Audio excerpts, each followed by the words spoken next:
Good morning. Today is Monday, August 14th, 2023. My name is Atim Anita George, and I'm in the home of Ambassador Ruth A. Davis, and with us is Ambassador Aurelia E. Brazeal.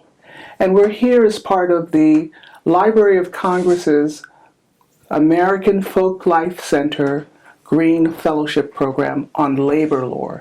And today we're going to be discussing their experience playing the Angels game. You see, diplomacy is known as the Angels game because the angels were the first messengers or envoys from the celestial realm to the terrestrial realm. So I'd like to begin with Ambassador Davis, and then I'd like to pivot to Ambassador Brazeal. Thank you, Ambassador Davis, for inviting us into your home and for taking the time to discuss your career. Thank you very much. Actually, I'm very delighted to have you, and I am so intrigued by the title of your research, The Angels Game. I think that that's a wonderful way to think about diplomacy, because there are so many issues that we deal with that really need celestial help. So I think that's a wonderful title. Thank you. Ambassador Brazeal, good morning. Good morning. And welcome. Thank you so much for being here today. We'd certainly like to hear you talk about your career and highlights that you'd like to share with us. Well, thank you. First, I'd like to appreciate Ambassador Davis for inviting us to her home and pick up on what she said. To quote Shakespeare in The Tempest, we need celestial help in diplomacy because, as Shakespeare wrote in The Tempest, hell is empty, all the devils are here. So that is interesting commentary as we are in the midst of serious challenges, whether it's the climate crisis or the war in Ukraine and other challenges, what's happening in Sudan and the recent upheaval in Niger.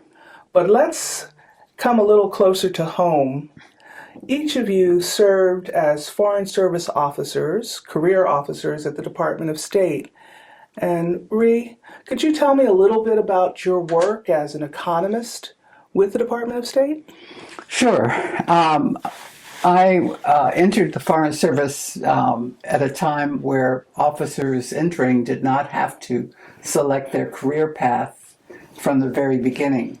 You could experiment and serve in different sections. So my first assignment, I served 1 year in the consular section and then 1 year in the economic section of an embassy. And that's where my interest in economic work developed. So when in subsequent assignments, I sort of focused in on the economic cone. What are some of the things that an economic officer does?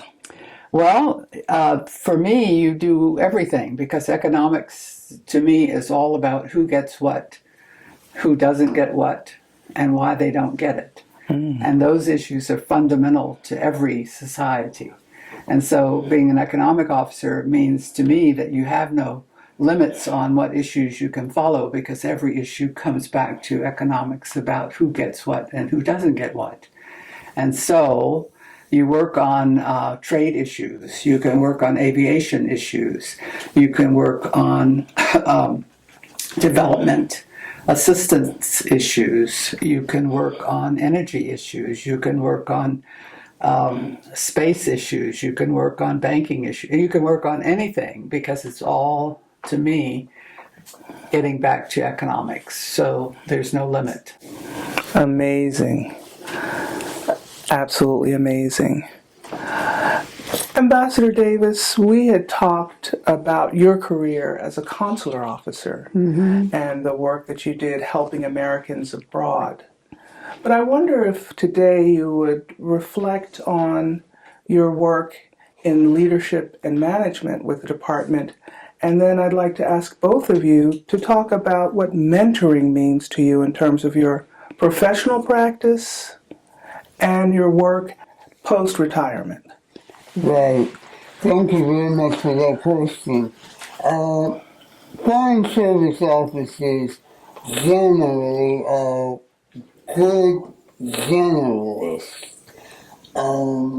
Not only do they now specialize in codes like economics, but they do a variety of things.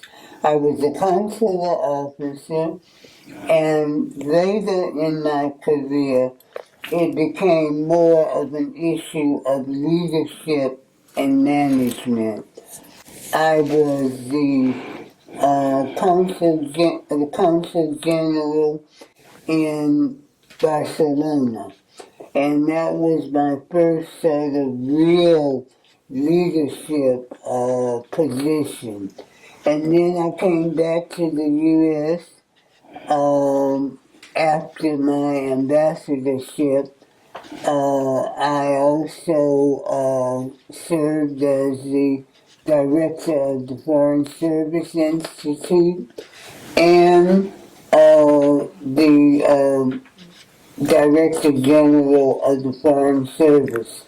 So I had various leadership positions. Yes. Now, as I understand it, you've invested a great deal of your time and energy mentoring, but before you became a mentor, you were mentored. Yes, exactly. I believe in the State Department they say you have to have a rabbi or a teacher. I wonder if you might talk about some of your mentors. I would be delighted to. I've had about 7 or 8 mentors who have just meant the world to me.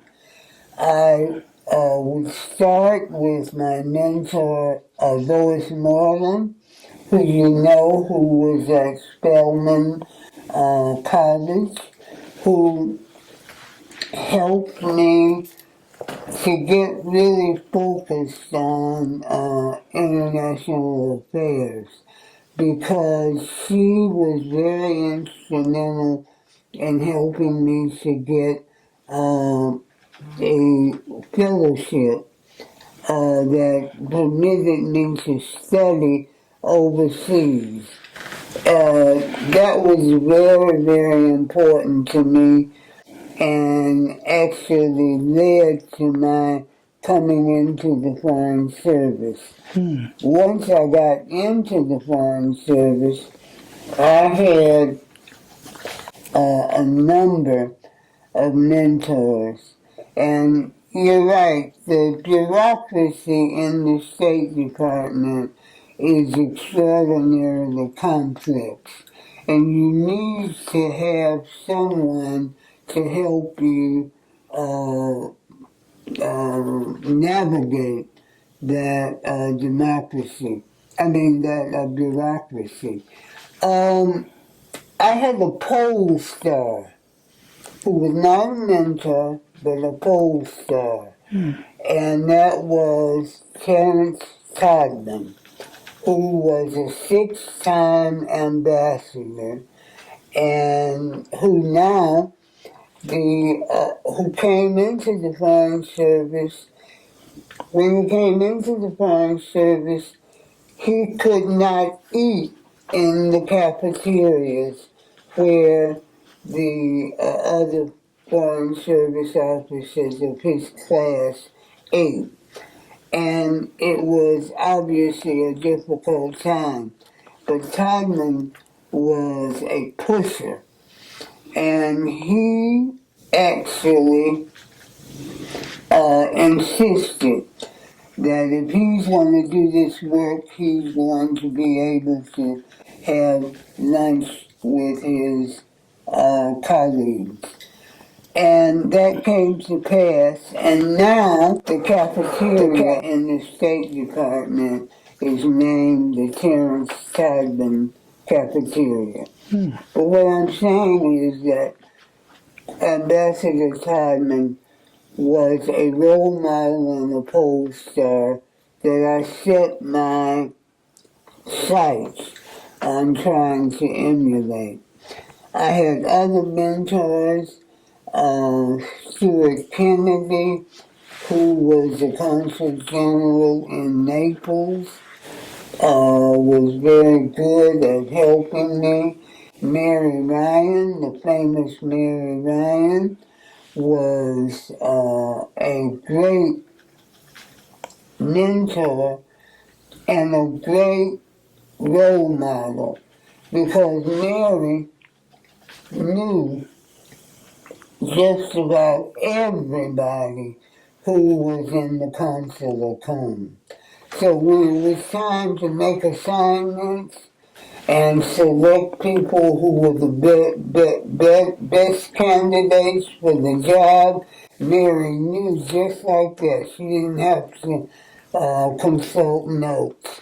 So she was an excellent example of how you need to know your people.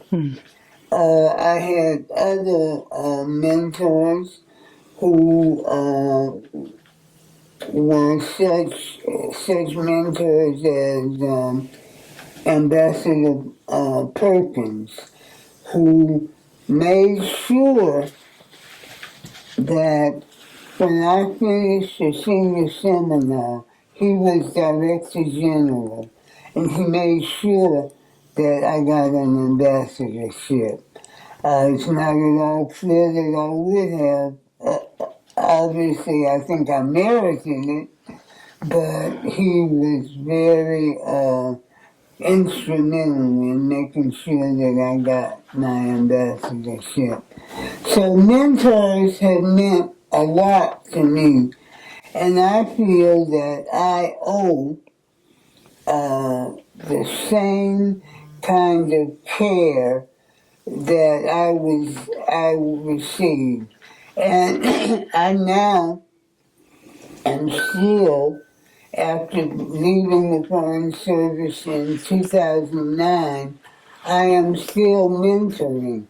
I have had, in the last month, at least 4 young Foreign Service officers to stop by for us to talk about their careers and to talk about the best path that they should follow. So mentorship is one of the most important things in my life. Thank you so much for sharing that. And really, I know that you're a great mentor as well. Well, thank you for that, Ruth. And I think your recognition of being a mentor is department wide. So I'm just doing my little bit in the corners. But I had mentors along the way too. Barbara Watson, I think, was the first African American political appointed woman who was assistant secretary of what became the Consular Bureau when I came in, and she met with the few of us who were new to the Foreign Service at the time, and she talked about her thoughts. And she said a couple of things that I never had forgotten along the way but one was when you reach a point where you can choose your staff, you should not accept the staff offered to you, but you should select your own staff. And she had a very colorful way of putting it. She said, I don't buy turkeys even on Thanksgiving. And so she was a very colorful, unforgettable person. And I never forgot that in terms of picking people that I wanted when I had the opportunity. I think Richard Fox is another person who helped me. I was in a job I detested, and his office was right up the hall. And every now and then I'd go into his office and ventilate. He would let me do that and then offer his sage advice, and I appreciated that. I think Ron Palmer and his wife both helped me see what you could do overseas. They had me to dinner at their house in Manila when I was there on a trip, and I could see how he and the family engaged with the local community, particularly the artistic community. And that gave me the thought that you didn't have to stay in a narrow silo when you were overseas. So that I thought was very good. Desai Anderson is another person who I think helped me along the way. He was DCM in Tokyo when I was there as counselor for economics. And we got along, well, we had worked together when he was the director of the Japan desk, and I was on the in the Japan office as well. And so he put my name forward for my first ambassadorship, as far as I know, in the system, and that helped. So I think a lot of people along the way, George Moose, again, it was Assistant Secretary for African Affairs, and George, to me, always demonstrated that substance trumps flamboyance. I'll put it that way. And that was a lesson that one had to take on board. So I think there were many people I could point to, but in the economic cone, there were not any other Black people that I was aware of. So that my mentors were scattered in all of our functions, as opposed to just narrowly coming out of the career track for economic officers. Yes. One of the things that I would say about mentorship, I think the best mentors are the mentors that you develop and not mentors who are assigned to you. I also think it's a good idea not just to have mentors if you're a Foreign Service officer, not just to have mentors from the State Department, but from the other foreign affairs agencies as well. One of my other mentors was John Withers, and also Carlos Nelson. Both of them were at AIG. And I always will remember with a lot of grief, John Withers had a little group of us, and he said, "You're going to be an ambassador." So all we had to do was to work hard to fulfill John Withers' prophecy. And Ambassador Brazeal, we heard about some of your mentors. Would you talk to us about what mentoring means to you, your professional practice, and the work that you're doing now in retirement? Well, since even before I retired, I worked with the Wrangell and Pickering programs, but mostly Wrangell initially and then Pickering later, on a writing workshop. How do you write in a Foreign Service way for people who are chosen to be the Wrangell Fellows and Pickering Fellows. So I give that workshop every year to both groups. It's a no-fault kind of workshop, so it's the time that you can hopefully learn and not feel that you're somehow deficient. And I make comments. I talk to individual people throughout the year as they contact me if they have questions. I was also diplomat in residence at Howard University, so I had a circuit through the mid-Atlantic states to talk to groups of people about the Foreign Service. So I visited Hampton, Norfolk State, of course Howard, other schools, to talk to people who were usually not representative in the Foreign Service, and followed up and answered questions. So it's some people have remained in the Foreign Service, some people have remained in international affairs, and some have left that area and worked on other things, but I'm in touch with them from time to time as well, because they're great people. Thank you. Thank you. So as we wrap up, I'd like to give each one of you the opportunity to speak to the future, the challenges and the opportunities that we face in playing the Angels game and undertaking the work of Foreign Service officers in the 21st century and beyond. Well, I think that is an incredibly important question. A few of my colleagues, Mark Grossman and Marcia Reeves and a few others, did a study called Diplomacy for the 21st Century. And they focused on the need to have flexibility in our personnel system. They focused on the need, number one focus is the need for diversity in the Foreign Service.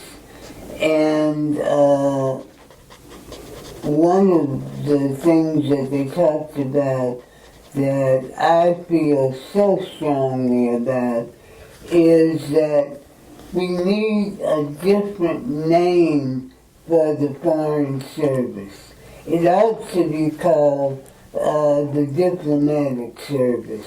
Because when you say Foreign Service, people who don't know anything about us get it mixed up with Forest Service.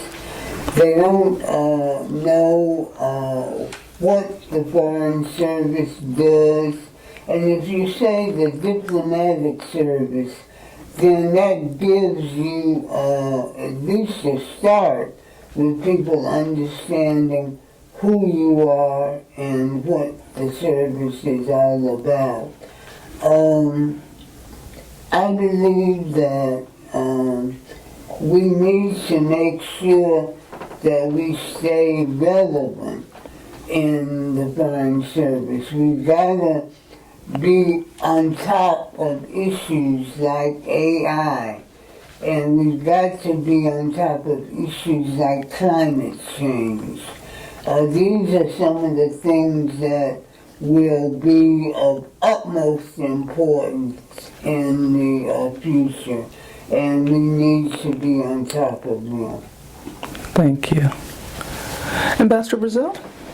I agree with Ambassador Davis, and would throw out some other issues: space, the Arctic poles, and who has access to it, and claims over it. But my basic point to most diversity candidates coming in the Foreign Service is that the world has changed, in my view, permanently in the following way. The United States diplomats will no longer, going forward, be seen as the representatives of the city on the shining hill.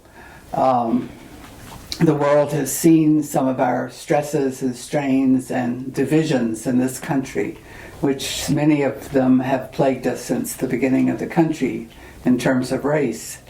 So my view is that the diversity candidates, particularly African Americans and other minorities, so-called minorities, have the skills, the coping skills, to manage our foreign policy overseas in a way where we're not the supreme voice of the United States, that we're a voice among many nations. So I think we have the coping skills not to be the majority. I think that's a skill that's going to be very valuable, because I think many of our so-called white colleagues don't have those coping skills. They don't know how to be a minority. And I don't think they have necessarily a non-Western, white-centric view of the world. And I think that's where we're headed.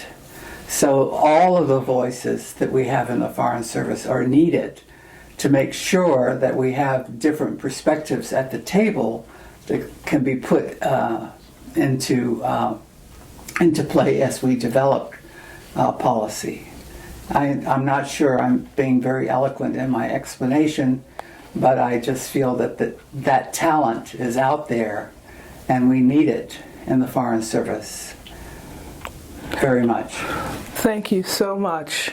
Before we wrap up, I'd like to give each of you the opportunity, if there's anything that you'd like to say that perhaps we haven't touched on or covered, now's the time.